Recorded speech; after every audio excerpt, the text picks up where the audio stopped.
Good morning, my loves. Happy Tuesday. It is 5 a.m. here at the lake this morning. It's early. Have my coffee in front of me, have my sweater on. It is going to be a good day. I've already decided that. Happiness is a choice. I've chosen happiness. It's a Brenda thing. We are discussing a rather touchy emotional topic this morning. And I will warn you right now, I might get a little teary, because that's what I do. If you follow me, you know that. We're talking about losing loved ones over holidays. It happens. Got a call last night before.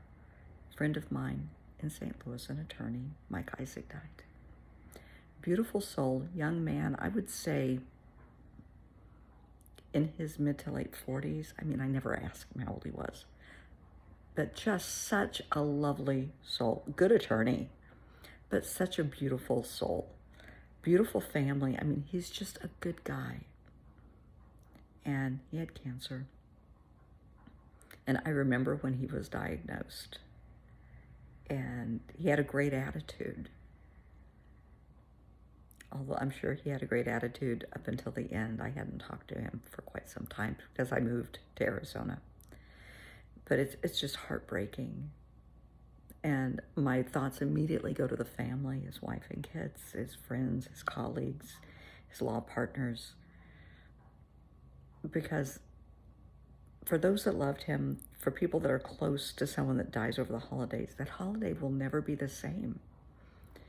You know, they're a beautiful Jewish family, and Hanukkah will never be the same. Hanukkah falls on Christmas this year. Hanukkah will never be the same for his wife and their kids, because it will always be around the time they lost their dad. You know, she lost her husband. I know for me in my life, here's where I might get teary. I'm gonna try and suck it up. I lost my daughter Valentine's Day 47 years ago. Valentine's Day has never been the same. I lost her due to domestic violence. I was pregnant. My ex-husband beat me up. The placenta separated. She was born about 5.5 months gestation back in the 70s, and Claire died. She didn't have a snowball's chance. Valentine's Day is not a good day for me. I do the best I can, and I try to, spread the love and be happy, but trust me, my thoughts are with her. I know a lot of people, will be their first holiday without their loved ones. And it's hard. It is really, really hard.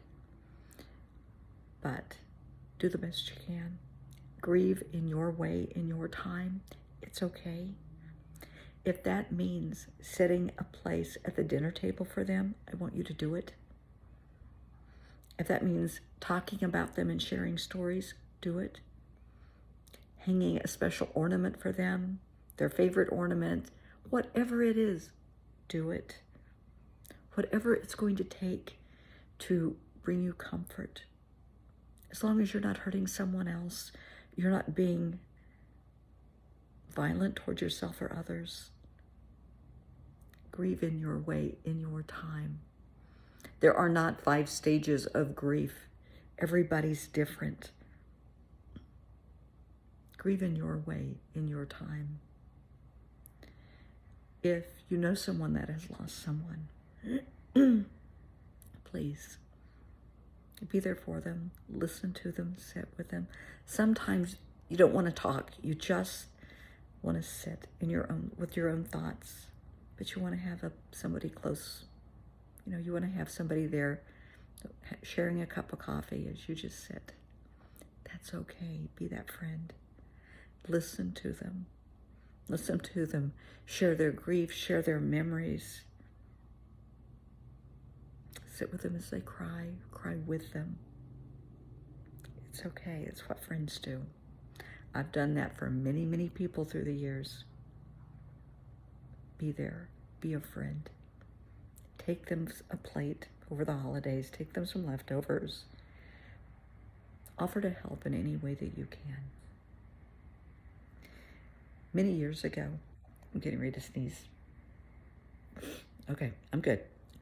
Many years ago, I was the first year out of nursing school, and I had a baby, and I really wanted to be with my son's first Christmas. And I remember I was working at the hospital, and I remember asking my nursing supervisor, so what do we do about holidays? And she said, well, you're new, so you're low man on the totem pole, even though you have a baby. I'm sorry. But life goes on, regardless of holidays. People get sick, people get hurt, people die. We need you here. You need to work. And she was right. And yeah, it was kind of, because I really wanted to be home for my son's, for the first Christmas. Well, I was. It wasn't the best time frame, but it's not like I missed the entire holiday. Make the best of it. It's okay.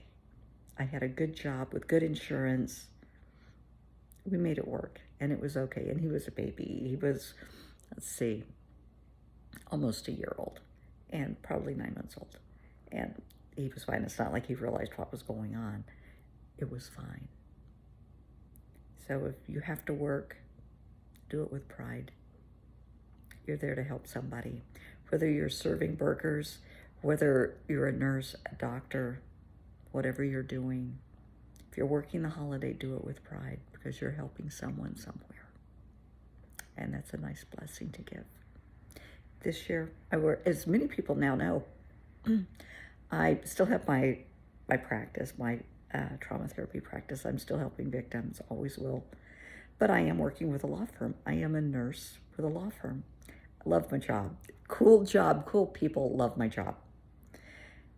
I will be working Christmas Eve and Christmas Day. I will be on call.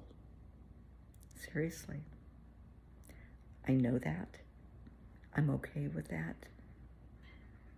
Don't have a problem with it, because somebody, I promise, somebody will be calling. And that's okay. They're going to need to be able to talk to me. And I will be able to help them, get them to the provider that they need. Maybe not Christmas Day. They might have to wait till the day after. We'll make it happen. But God puts you where you're supposed to be. I'm now planted working with this law firm for right now. That's where I'm supposed to be. I'll do the best I can, regardless of the holiday. Take a breath. Be a friend. Be there for somebody who's lost a loved one. Allow them to cry. Share your strength with them. Pray for them.